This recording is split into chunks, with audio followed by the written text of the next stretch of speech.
Lumaki ako sa mundo ang baba ng kisame.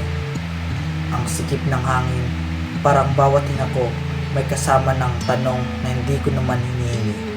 Bakla ka ba? Tomboy ka ba? Sigurado ka ba sa ginagawa mo? At sa bawat sagot ko, parang may bato silang hinahagis. Minsan salita, minsan tingin, minsan katahimikang mas malakas pa sa sigaw. Grade 4 pa lang ako, tinatawag na nila akong Serena. Na para bang sopa ang boses kong hindi nila gusto. High school, tumatawa sila sa paglalakad ko, sa pag-upo ko, kahit sa paraan ko ng paghawak na lapis. Minsan naisip ko, bakit parang lahat sa akin ay kasalanan? Sabi nila, iba ka kasi. Pero ang totoo, wala naman akong ginawang masama. Nandito lang ako, nabubuhay, humihinga. Pero sa kanila, sapat na yon para pagtawanan.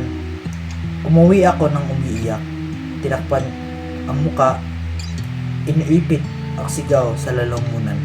Isang gabi, tignan ko ang sarili ko sa salamin at tinanong ko, kasalanan ko ba to?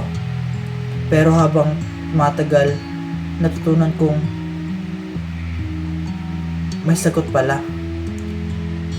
Isang sagot na matagal kong pinilit paniwalaan. Hindi ko kasalanan maging ako. Hindi ko kasalanan magmahal.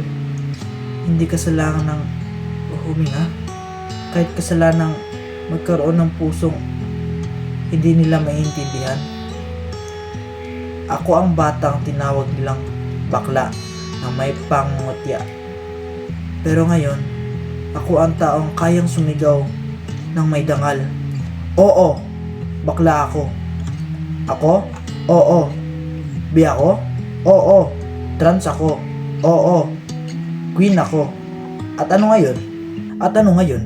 Hindi niyo kayang agpitin ang lakas ng pusong ilang beses nang binasag, pero pilit pa rin binubuo. Hindi ninyo kayang pigilan ang bagharing pinipilit nyong itago.